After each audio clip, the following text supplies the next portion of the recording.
Well, hello, writers. Welcome to episode number 258 of How Do You Write? I'm Rachael Herron. So pleased that you are here with me today as we are talking to the always fabulous Kristan Higgins. She's been on the show before. She'll probably be on it again someday.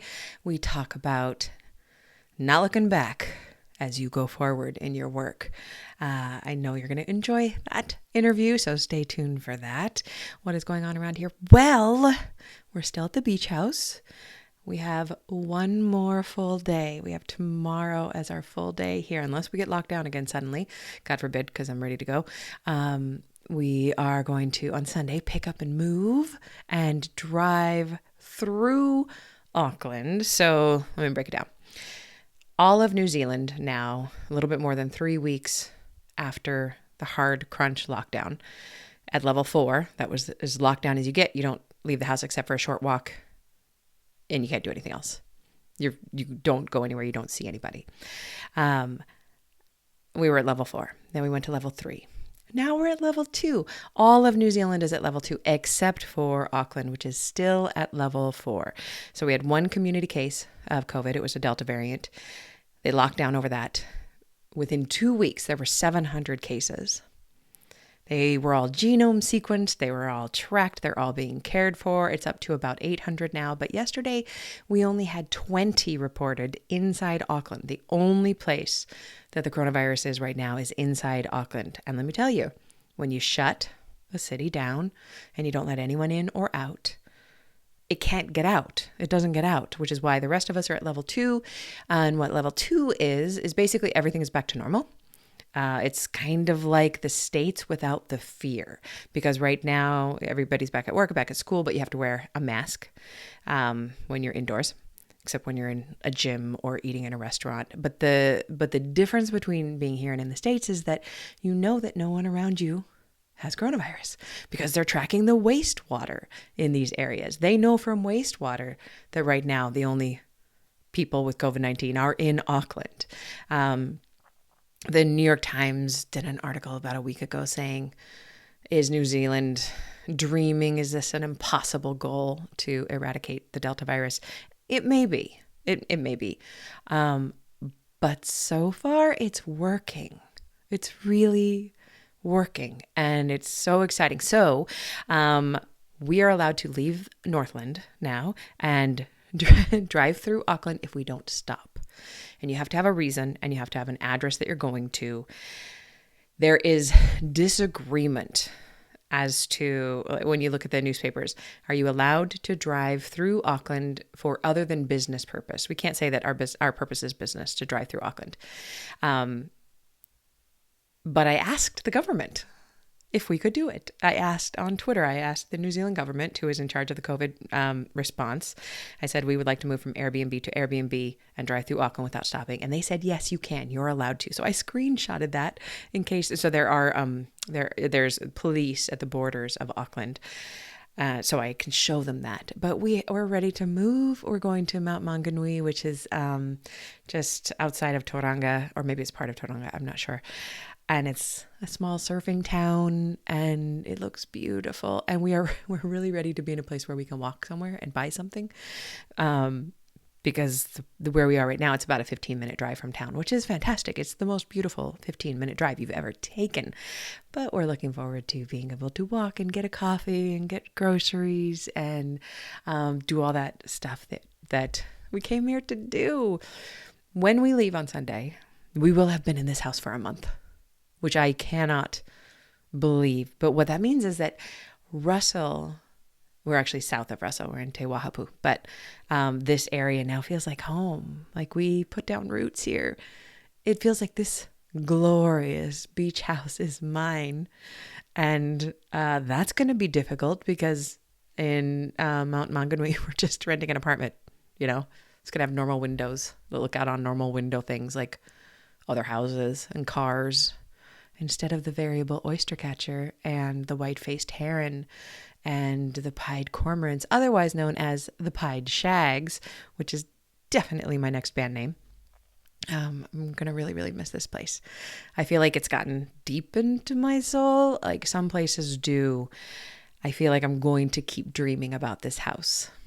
And the long walks that I take out on the deserted road in the high winds, rain whipping around.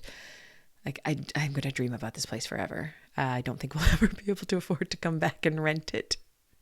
I found out that I just looked at Airbnb because we're renting it under the table from this guy. It's not under the table. He gets to rent it to whoever he wants to at a very, very reduced rate, like I've mentioned, although it's still a little pricey for us. And he rents it for $500 a night in winter. It's $1,500 a night in summer. So I doubt we'll ever come back, but I bet we'll drive down the road and walk down the beach and look up at our house.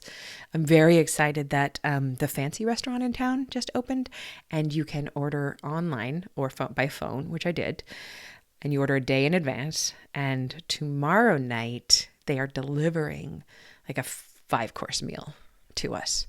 The fancy restaurant, like, truffle glazed porcini mussels drawn from the sea kind of thing. And delivery means they're going to go to the end of Te Wahapu Road and text us, and we'll walk out along the beach to go pick up our dinner. And that's delivery because we don't have an address here. And it's been wonderful. And I've done so much writing.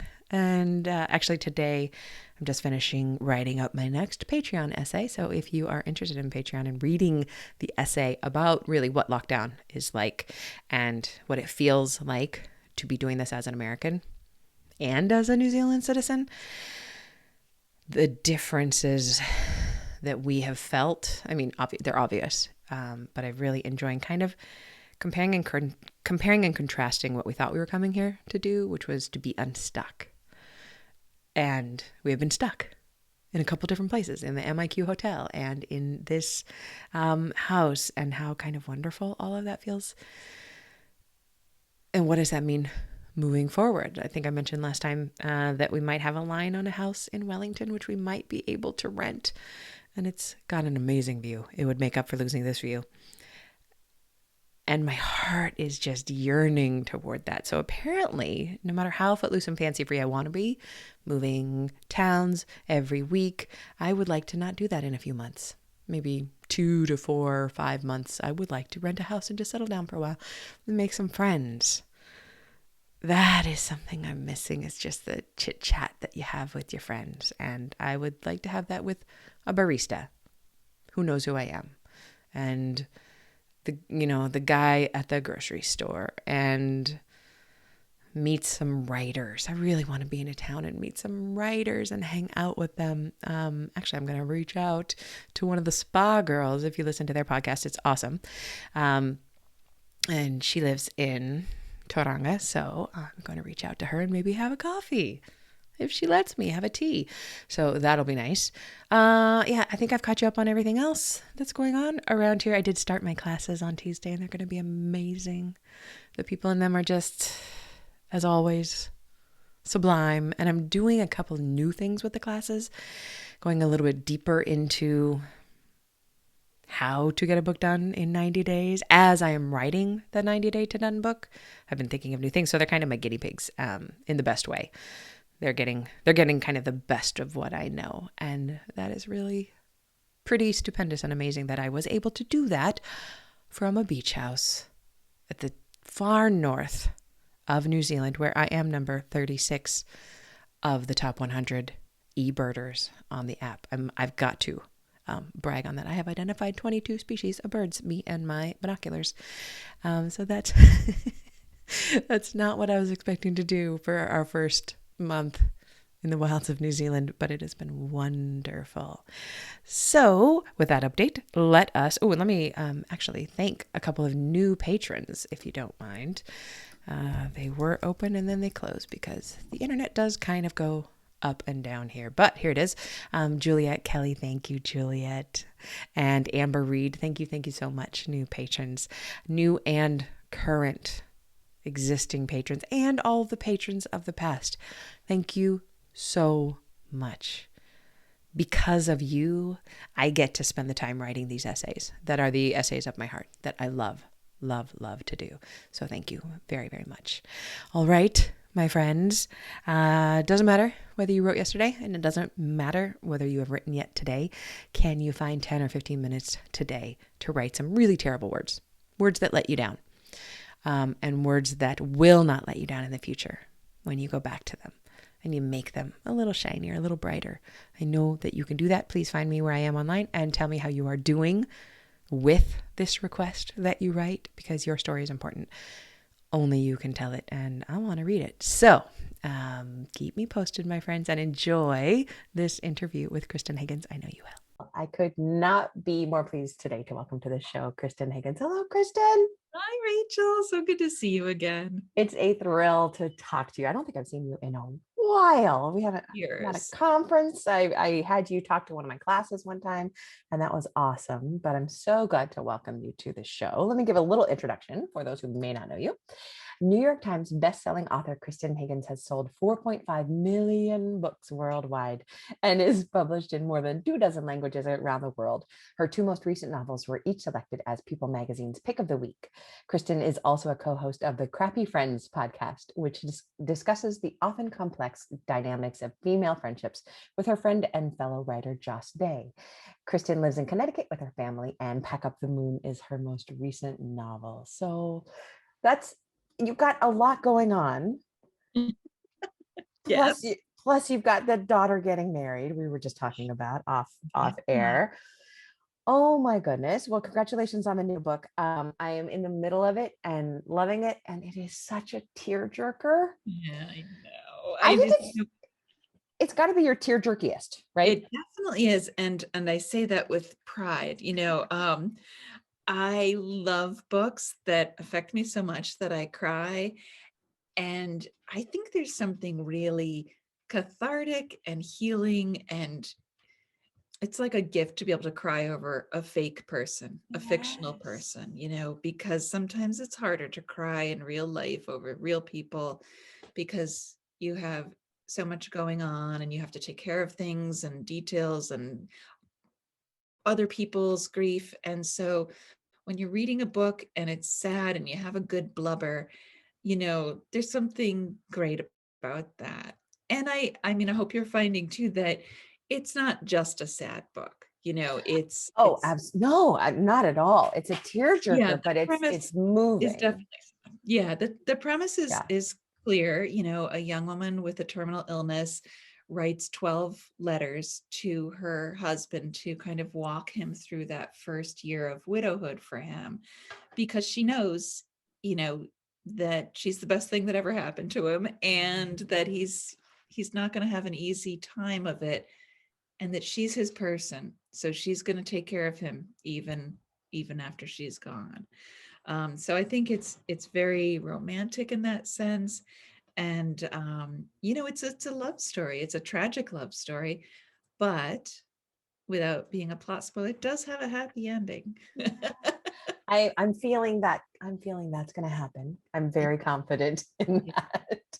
But also, I think it's a really good time for this book to come out. I think people have had a lot of feelings, and a lot of us, myself included, I struggle with feelings. Mm-hmm. And this is a way to do that. Yeah.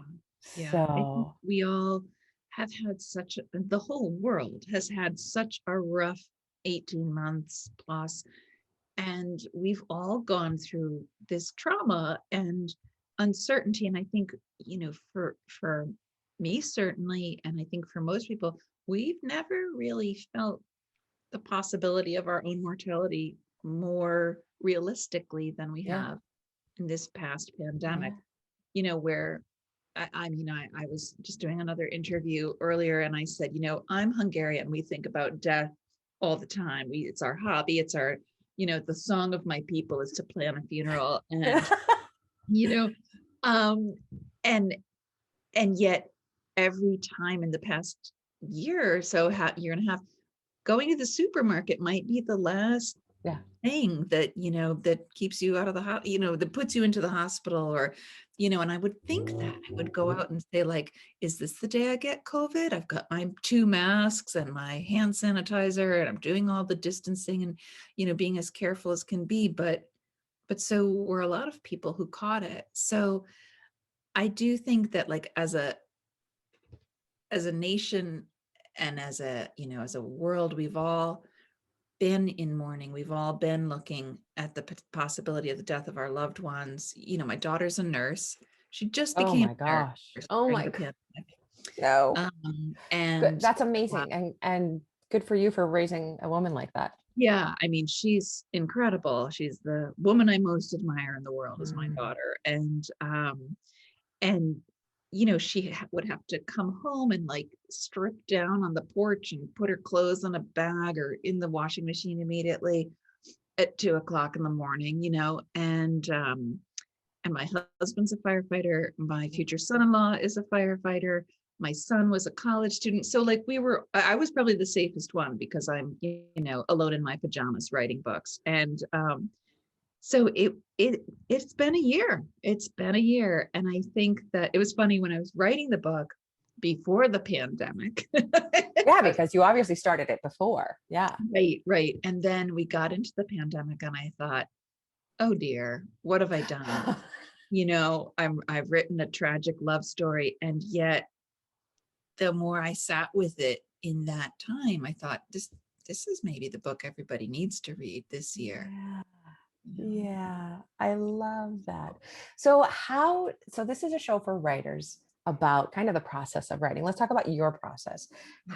How do you get the work done? I know there for a while you had an office, right? I think you had I'm an office the in my last. house right now. Yeah. No, but didn't you have an office outside the house? Yep, that's where I'm over my neighbor's garage right now. Oh, hello. Your husband popped something up to you. So I Yes, thought and I perhaps. go, see, there's my office. My cat is here Oh, it's somewhere. There's my dog. beautiful. So is this my dog? My dog's somewhere around here. Yes, Um, on the couch a minute ago. oh, But yes. Oh, there she is. Yeah, that's exactly where she is. So is that where you get the majority of your writing done? You've always kind of done that. So perhaps you didn't have as hard a time as the rest of us did with losing our, coffee shops. you know, I can never write in public. I'm too interested in people. I get a lot of my ideas in public, you know, but I'm a world-class eavesdropper. I live in my hometown, which is very small. So, you know, Yeah. I know everybody. If I go to the library, it's just, you know, old home week. And um, we don't have a coffee shop in my town. We used to, but unfortunately they were forced to move. So I have always tried to work alone. I started writing when my kids were little. And so I'd write when they were at school.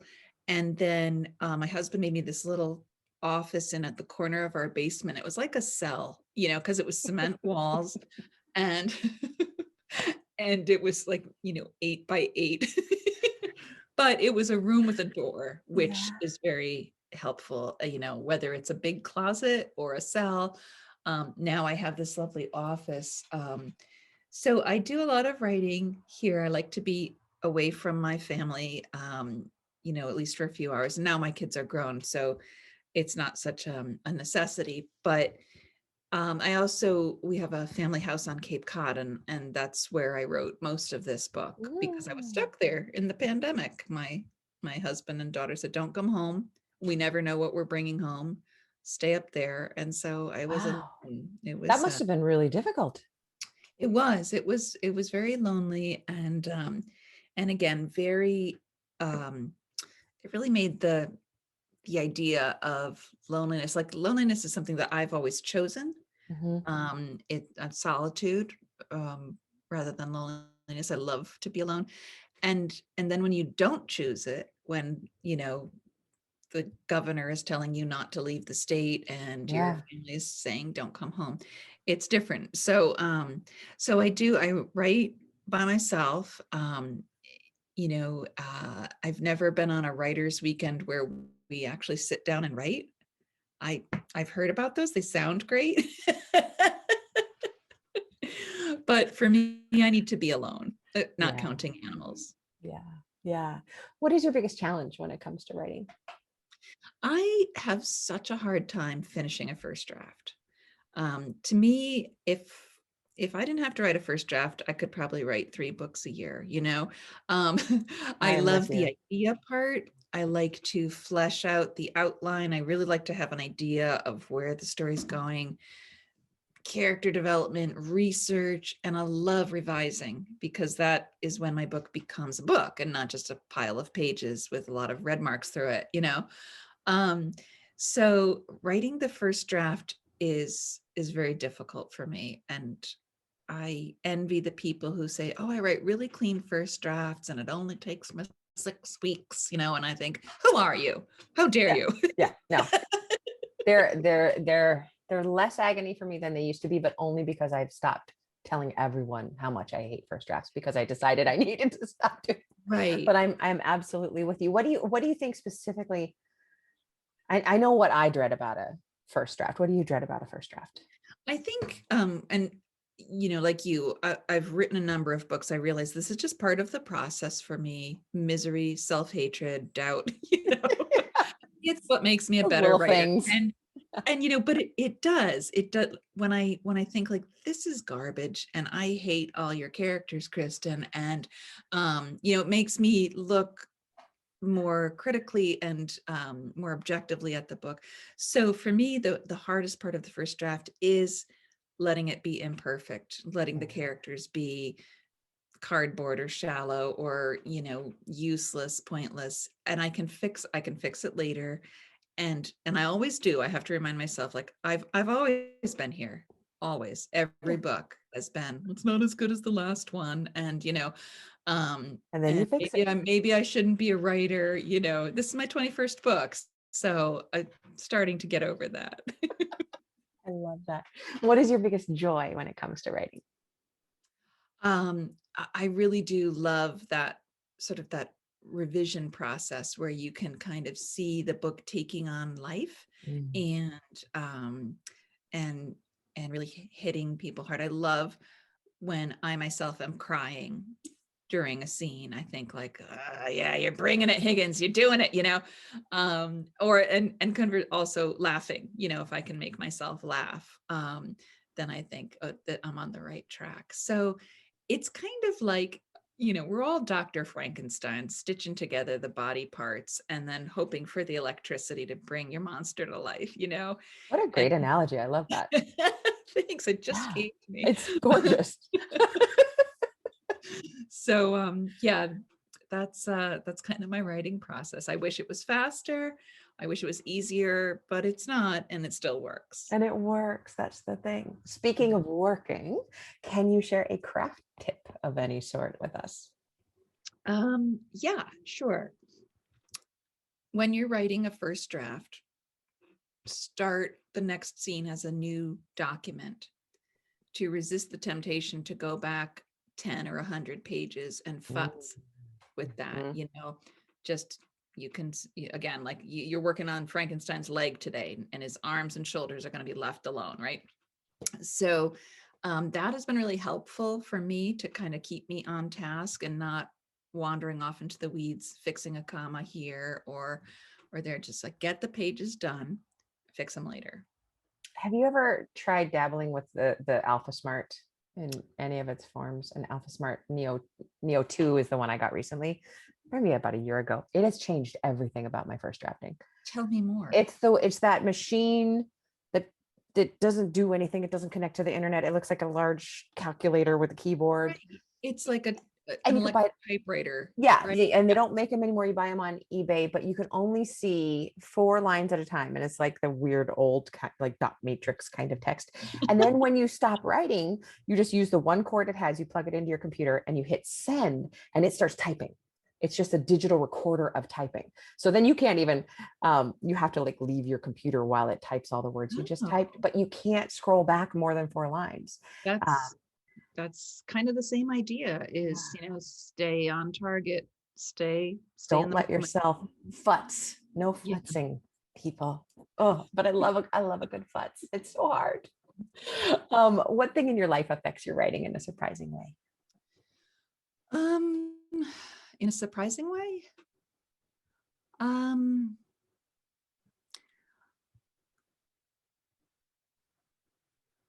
That's a really interesting question, Rachel.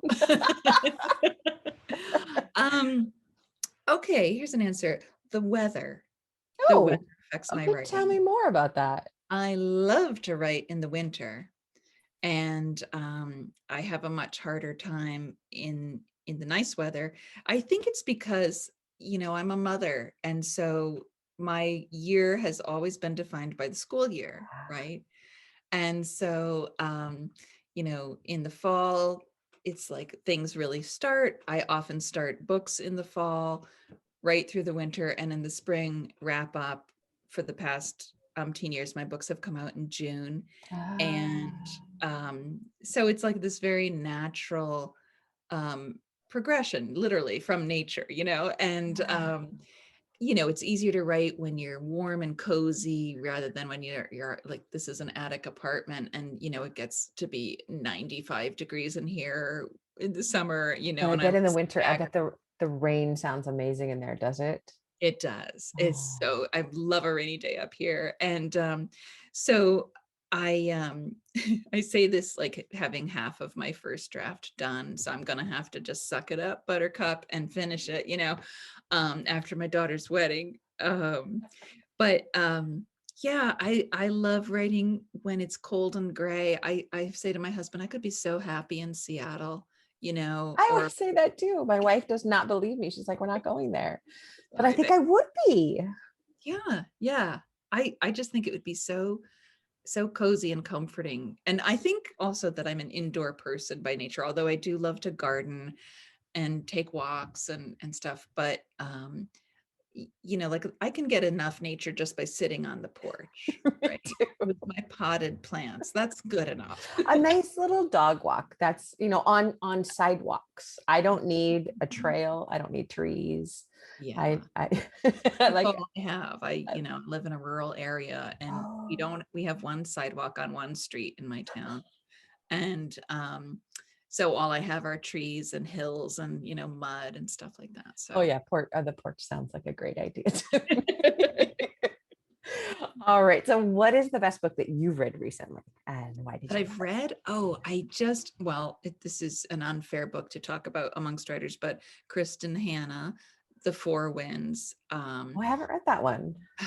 She's so Well, great. just carve yourself out some time. I said it's one of the best books I've ever read. It is absolutely grueling.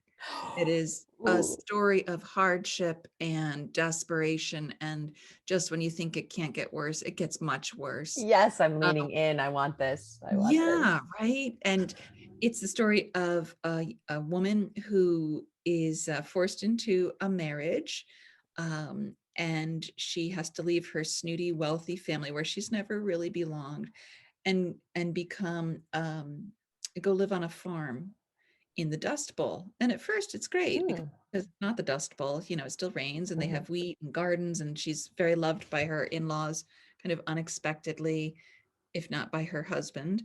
And then the drought comes, and the drought, it to me, I've always known about the Dust Bowl and read of Mice and Men, and but that's it. That's I all I've think got I'm an too. Yeah. American student. We don't know a lot about American history. And so to read about how dry it was, how the land changed, how desperate and poor people were, people who were like upper middle class one day, and then the next year they're like in bread lines and trying to feed a family of six. So it was about this woman who is unaware of her own strength, who is so terrified that something bad will happen to her kids, and it keeps happening. The hits keep coming, and Kristan is obviously a lover of history. She wrote Mhm. The Nightingale, and which is one of my top three books of I all loved that time, one. Yeah. right? But uh this, I'm so glad I read it. I'm so exhausted after having read it. I am like broken and rebuilt stronger. Yeah. So it was incredibly rewarding, beautifully written. I read it, then I listened to it because her Oh, narrator wow. is a rock star.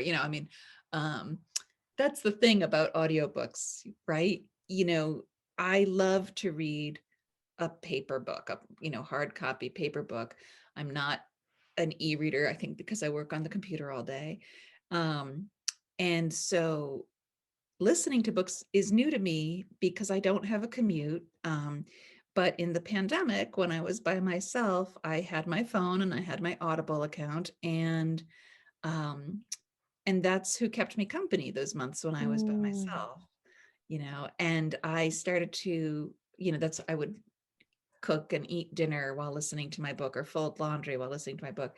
So I've developed a new appreciation for audiobook narrators because they can really make or break a story. Yes. Oh, you and I both share Exie.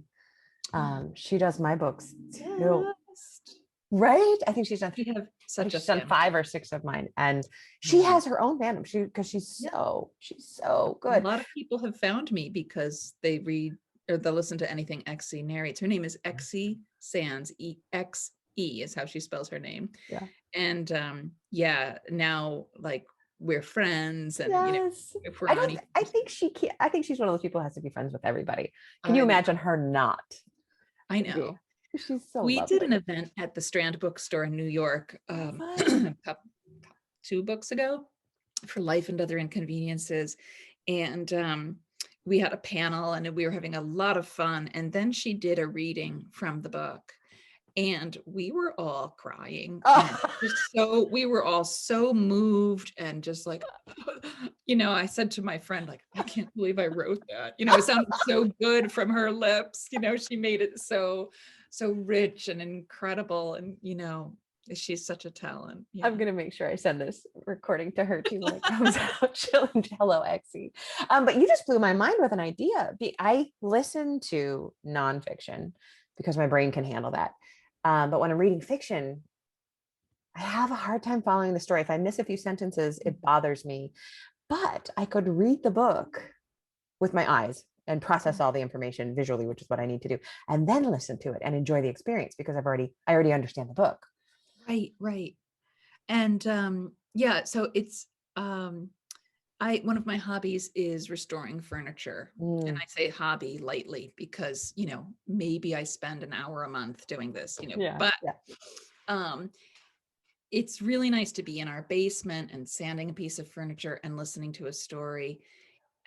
Especially because, I am alone a lot with my firefighter husband, works a 24-hour shift and then some. And so I just love it. It's like my new crush in life is audiobooks. And I feel guilty saying that because I've always appreciated audiobooks. And like you, I listen to a lot of nonfiction, but I just listened to The Midnight Library, and Carrie narrated that.